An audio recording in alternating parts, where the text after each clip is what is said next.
Appearances of Jesus after his resurrection, because we're still in Eastertide between now and Pentecost.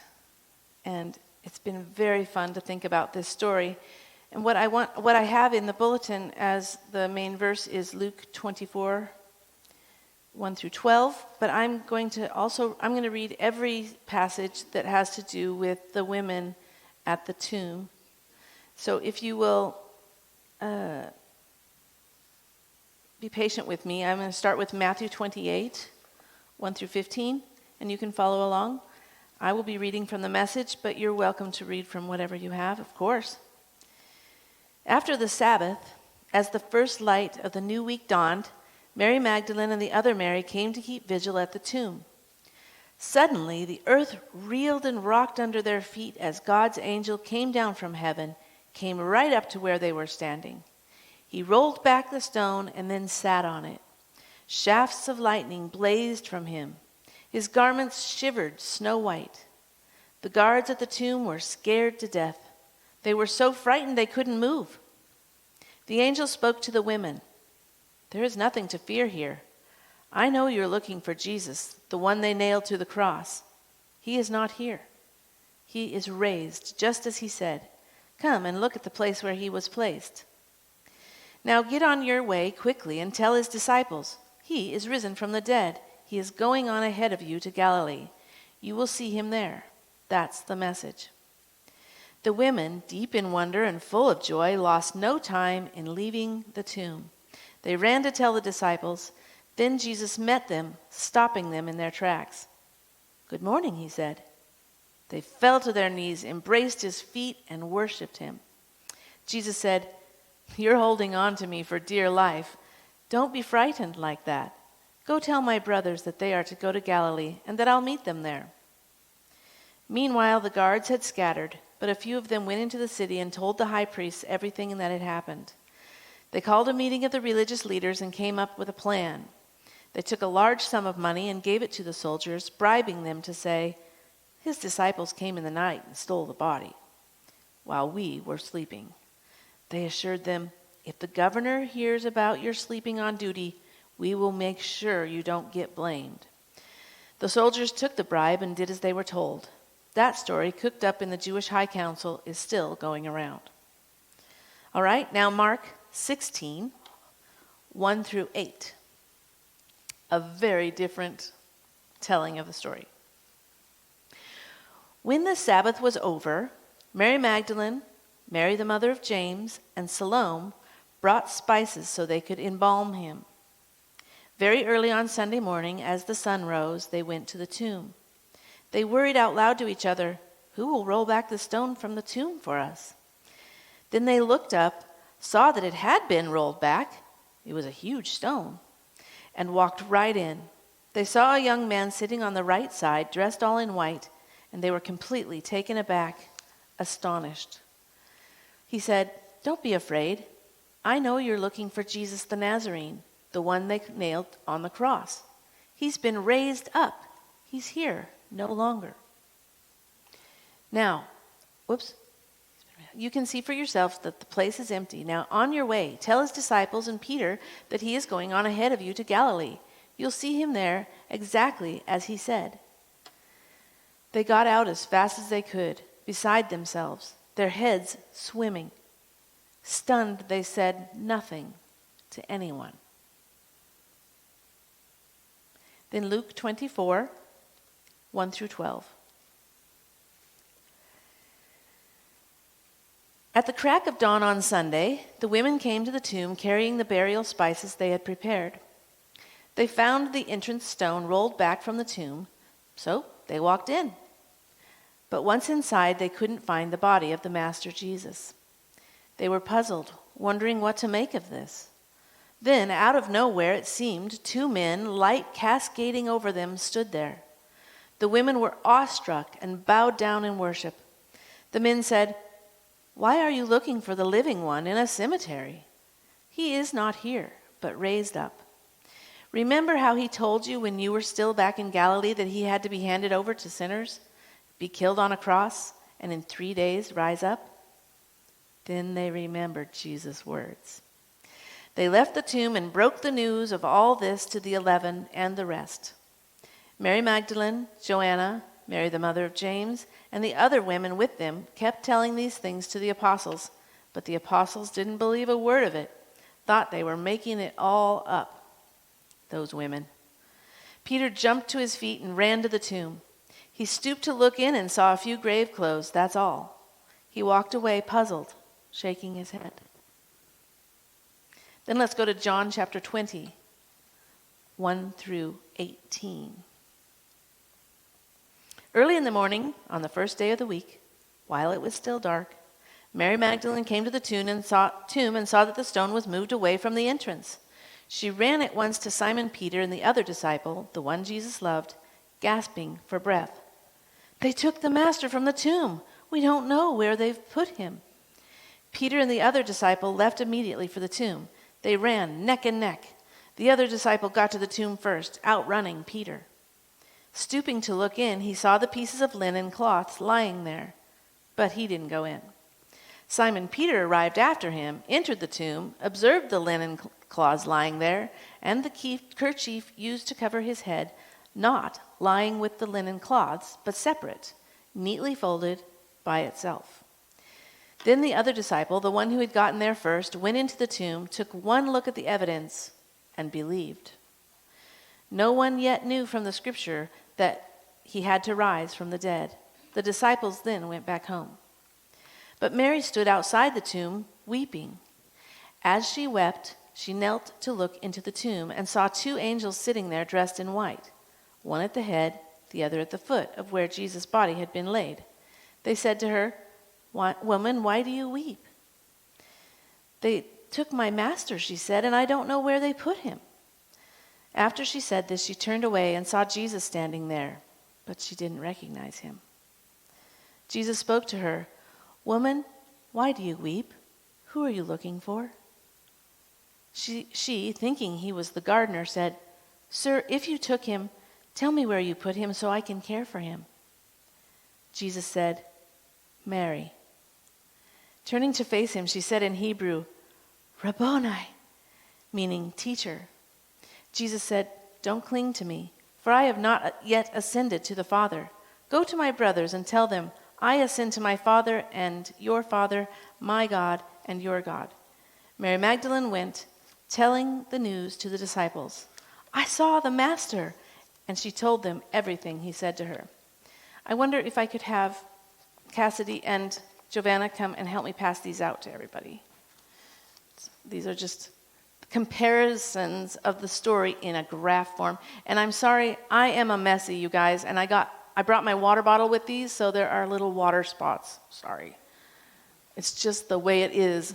I had a professor in college say, "Julian, why are all your papers so messed up?" And it was because the paper would mess my hands up, and I would use lotion and then hand in my paper, and it would have lotion marks.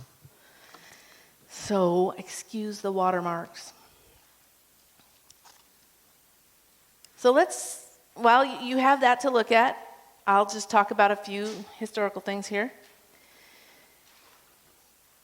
That at this time, there were 2 Sabbaths back to back at the time when Jesus was crucified, and a Passover was part of that. That's why it was Passover and Sabbath were bumped up to each other.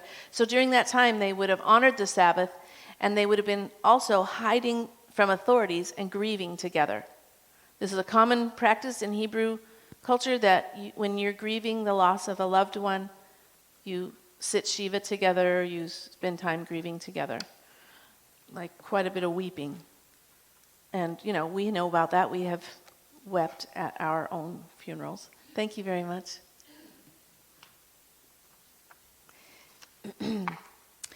And spices, oils, and aloes were a common way of expressing respect for the dead, as well as quelling the stench from the decay of death, since Hebrews did not embalm. They believed in burial within 24 hours of death, partly because the climate caused decay so quickly. Kind of like here, it's hot.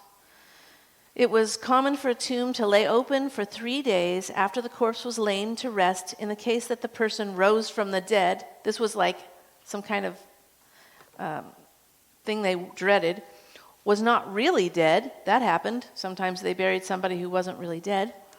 Or for the family to treat the body with spices and herbs. But we know from this story that when Jesus was buried, it had been secured by a massive stone and not left open for visitors after the death. So the women had prepared the spices beforehand because that's what they would have needed to do to treat their beloved person.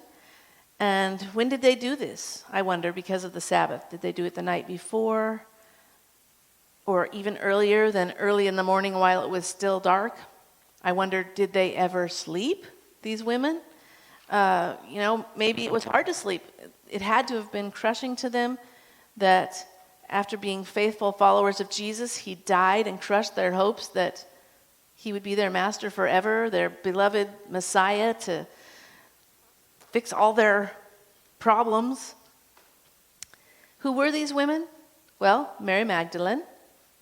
Do you remember she was saved from 7 spirits by the Lord and from prostitution? And Mary, the mother of James, the lesser, and Salome. Some say she was the mother of James and John, but others say she was an unmarried woman and had no children. And there were some others in this. There's a Joanna in here, in one of the stories. And other women, if you notice. So it may have been a whole group of ladies. It may have been their ladies' lunch group, or their ladies' breakfast group, or their Bible study group. These women had followed Jesus, funding portions of his ministry. In fact, Mary Magdalene, as I told you before, she had a rich father, so she is known to have helped fund Jesus. And most likely, they were the cooks and bottle washers for the disciples and Jesus. They had to do the dirty work, like sprinkling dead bodies with spices, and to be up before dawn. They may also have been the last ones to sleep as well, as I said. Can you relate? The reason the women were discussing how the stone would be removed is that it was uncommon for the tomb to be secured. What did the women expect to find when they got there? Well, they thought maybe that tomb was going to be still closed. But they weren't calling this Resurrection Day. They weren't carrying daffodils and saying, "He is risen, he's risen indeed." No, the women did not expect to find anything other than a corpse at the tomb. When the angels, or the men in white, asked the women why they were looking for the living among a cemetery, it had to have sounded like nonsense to the women. Well, of course we're looking for a dead person in the cemetery. They had watched Jesus die. It even says in one account, I believe Luke, you can flip back, that they watched Joseph of Arimathea put Jesus in the tomb. So they were there for the whole deal. So we see in the passage in Luke that when the angels remind them that Jesus had told them he had to die at the hands of evil men, then after 3 days rise again, the women remembered Jesus' words finally, that they forgot to look forward to him being raised that day. And Jesus revealed himself to the women first. And this is something you've probably heard before, but it's one of the most important things about this, because women were second-class citizens, along with slaves and the infirm. So by doing this, he changes the order of things compared to Hebrew culture. And we can benefit even in our own society because of what Jesus did. I mean, even now we have a woman vice president, which is a pretty unheard of thing. It's still taking forever, but women are coming to be appreciated.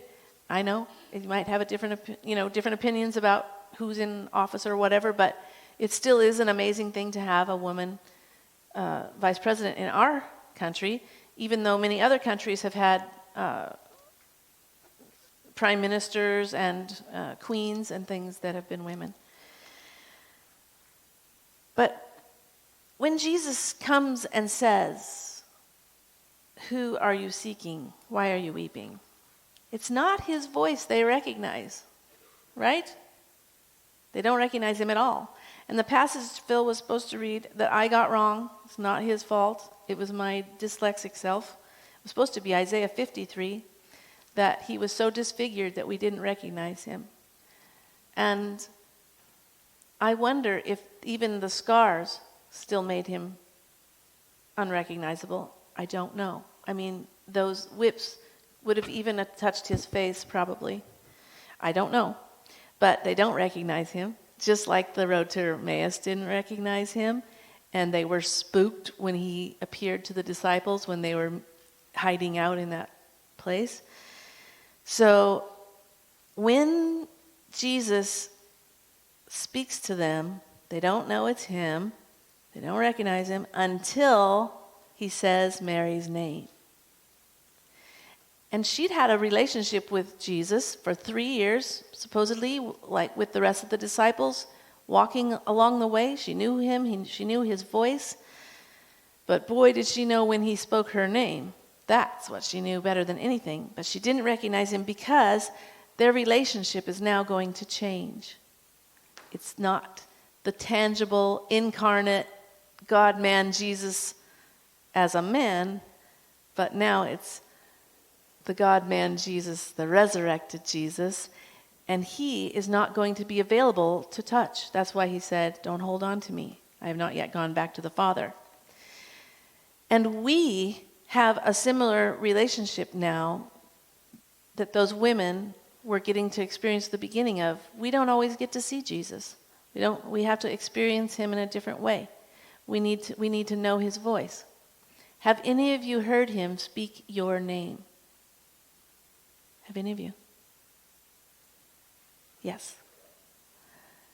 Well, I want you to know that at one time when it happened to me, when I was a single mom, living by myself, the kids were with their father, and I had homework to do. I have been doing homework for many years. Still have homework to do. I had to ask for grace so that I could turn my homework late this weekend. But I had gone home and I needed to do homework. I had worked all day. I had gone to class. I had dishes to do.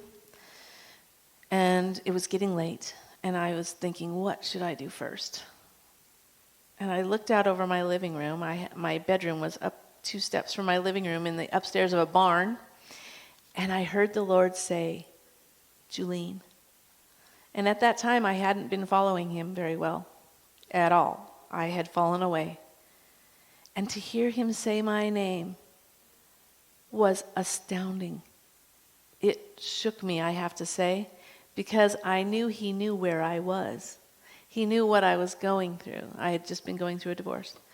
And he knew he loved me even though I had fallen away. This is what gripped me. And we have to guess that these women were tempted to fall away after they'd given their whole lives to follow this man. They were doing everything for him that they could, probably cooking, probably washing his feet, probably whatever he needed, helping with the crowds. And now their relationship was going to be different. At first they thought, like, gone, and now they have to totally reorganize their minds again. He's here. Now what? And we need to listen for his voice, to speak our name, and to hear what he would tell us. So, as I said, in Hebrew culture, women and slaves are not considered viable witnesses in cases of law. Only bar mitzvahed, able-bodied men, and more than one witness.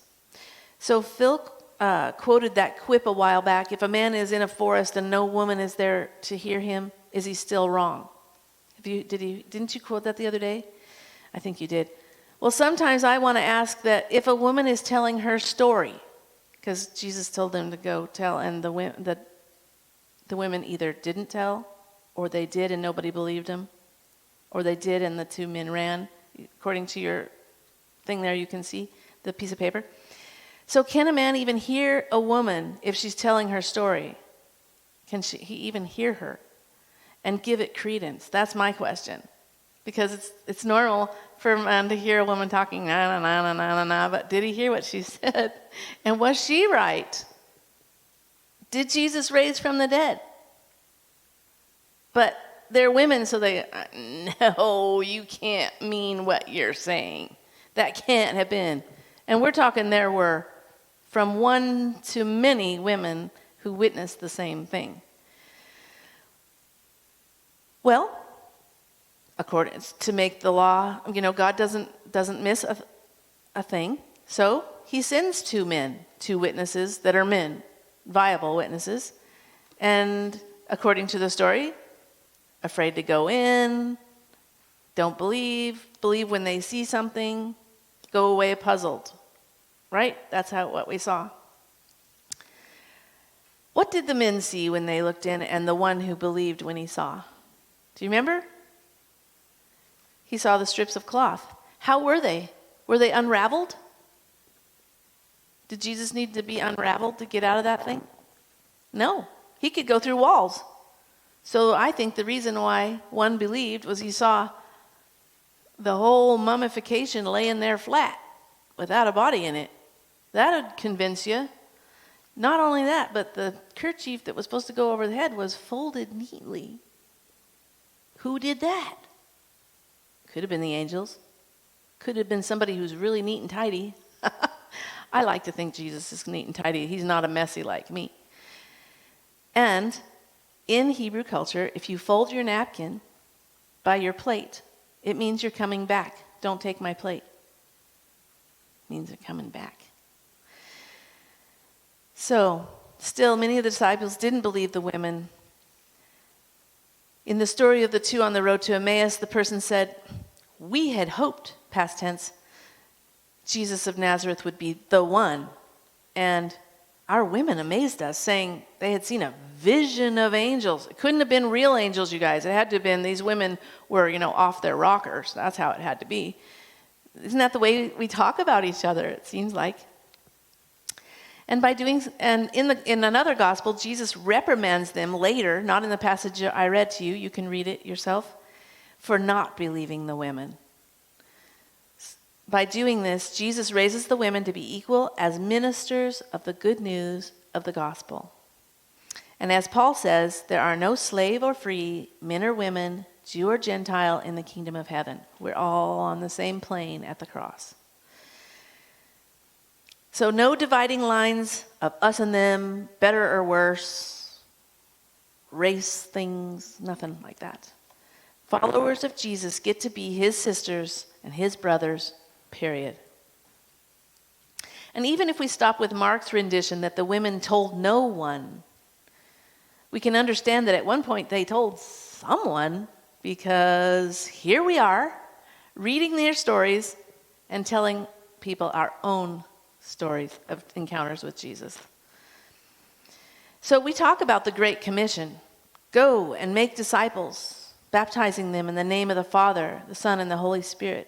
But the very first commission was to these women at the tomb.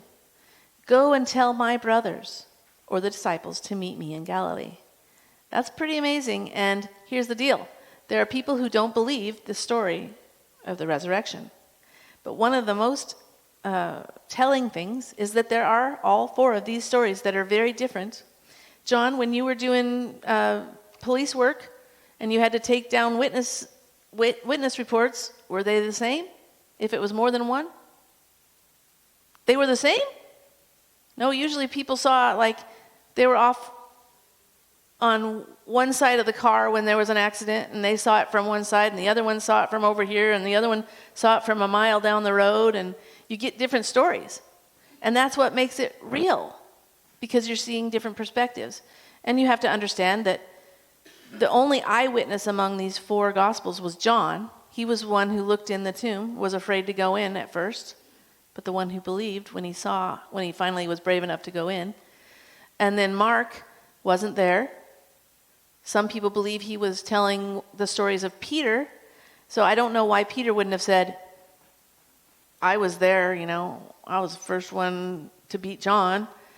I don't know why, and then Luke likes to record. He would gather all the stories and record accurate information because he was a doctor, so we can understand that story is different. And then Matthew was pretty close because he may have been close behind these men. I don't know where they ran from that they could run to the tomb, but in Jerusalem you can get around in the old city pretty easily. Phil and I have had to run to the hotel from wherever we were, and it's not terribly far. So my question to you is, how has Jesus impacted your life? Like before you recognized him as the risen Savior. Have you felt that he abandoned you and left your hopes dashed, like these ladies felt for 3 days? But you still loved him and wanted to honor him? What ordinary moment are you in? And what is in your work-weary hands that you're carrying to him like the spices they had prepared?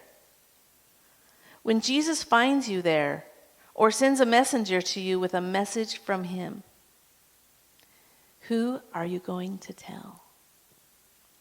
Will you tell anyone? Some of us don't. And I have to say, I'm terrible at telling people about Jesus. I'm really terrible. It's easy in here. It's hard out there. And I'm working on it, okay? I'm working on it. Sometimes I realize, oh, that's like an opportunity. Somebody just said something that I can say something back. And my first thought is, run! No, it's really crazy. I don't know why it is.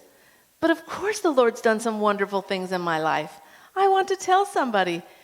And I don't want to be teased for it or told that I'm crazy or that they don't believe it.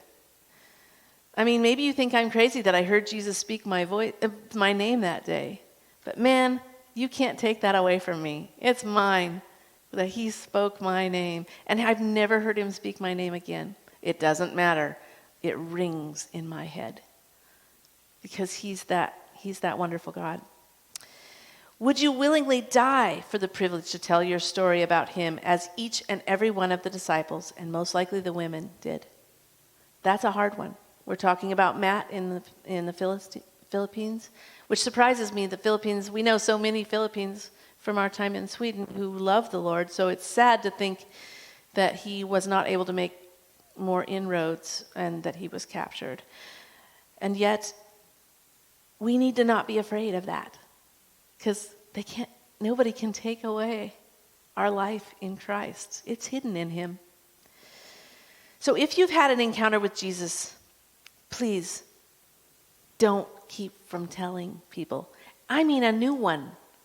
A new thing the Lord's done for you. Not just the thing that happened years and years ago. What's he done recently? When you weren't expecting it. When you were just doing your ordinary stuff and you were exhausted and it's early morning and you're still having to do stuff. But don't worry that you might not be the right kind of witness. I don't know about you, but when I was in Sweden, I felt like I was really out of place and the Lord didn't know what he was doing. In fact, I feel that about this very place here, that the Lord sometimes doesn't know what he's doing, but he's the one who did it, and I need to honor him. Don't worry that you're the wrong kind of witness. Tell somebody what Jesus did and does for you. His being alive, real, and present for them and for us changes everything.